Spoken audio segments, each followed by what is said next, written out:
Their voices still ring in my ears. How dare you embarrass us? It was shouted across the threshold of my brand new house, my guests holding champagne flutes, music humming in the background. Everyone turned. The night froze. And there they were, my family, the people who had forgotten me for years, forgotten birthdays, forgotten Christmases, forgotten every gathering that spelled family in the dictionary of ordinary life. But tonight, they remembered. Tonight they came uninvited, demanding to be seen. They didn't know the trap was already set. There was a time when I believed exclusion was accidental. Oh, we thought you were busy. Oh, it slipped my mind. Oh, you live a little far. We didn't think you'd want the hassle. I swallowed those excuses like bitter medicine, again and again, until the pattern became impossible to deny. Every holiday photo uploaded without me. Every dinner table full, but with my chair absent. Every year, the same lie in a different dress. They didn't forget me. They erased me. And the cruelest part? I kept showing up anyway. Not at their dinners, no. I wasn't invited. But when their pipes burst, I was there. When their cars stalled, I drove. When bills piled up, I covered them. I was useful, never included. That kind of betrayal doesn't burn fast. It smolders. Years of slow ash building into something sharp enough to cut. The final break came last Christmas. I scrolled through social media and saw the smiling faces, my siblings, my parents, even the cousins I once babysat. A feast stretched across the table, candles glowing, laughter caught mid-frame. The caption? Family together. Family together without me. That's when the fire in me stopped begging for their warmth and decided to burn on its own. I didn't text them, I didn't confront them. I went quiet. Instead, I worked, I saved. Every dollar I once spent on being their safety net, I rerouted into my own foundation.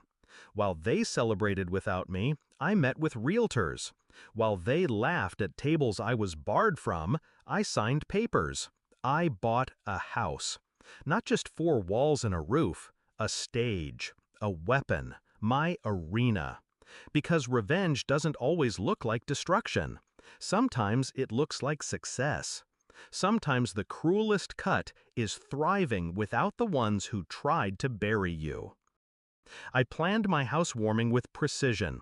Invitations went out to colleagues, neighbors, friends who had stood by me through the years, even distant relatives who never chose sides but quietly saw the truth.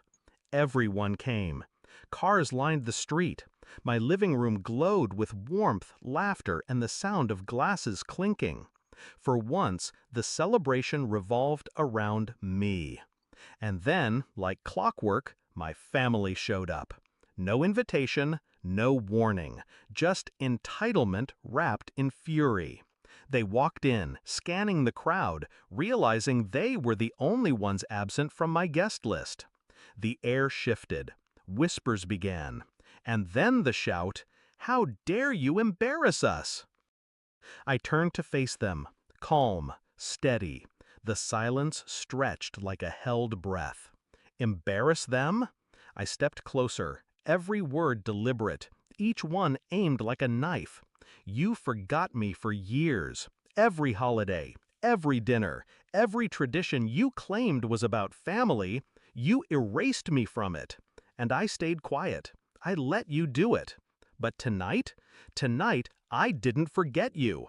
I excluded you. On purpose. Feel how it feels. Their faces drained. My sister shifted uncomfortably. My father's jaw clenched. My mother's eyes darted to the watching crowd, the truth unraveling around them. I didn't raise my voice. I didn't need to. The room was mine, the stage mine, the truth undeniable. They weren't embarrassed because I hurt them. They were embarrassed because I exposed them. I didn't wait for their reply. I turned my back on them and lifted my glass. My guests followed, the sound of laughter and conversation swelling again, drowning out the awkward silence my family carried like a shroud. They left soon after, and I stayed. For years, I begged silently for inclusion. Tonight, I gave myself something better: power.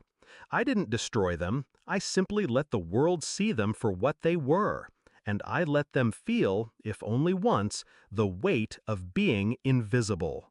When I think of that night, I don't hear their shout anymore. I hear my own silence, strong, final.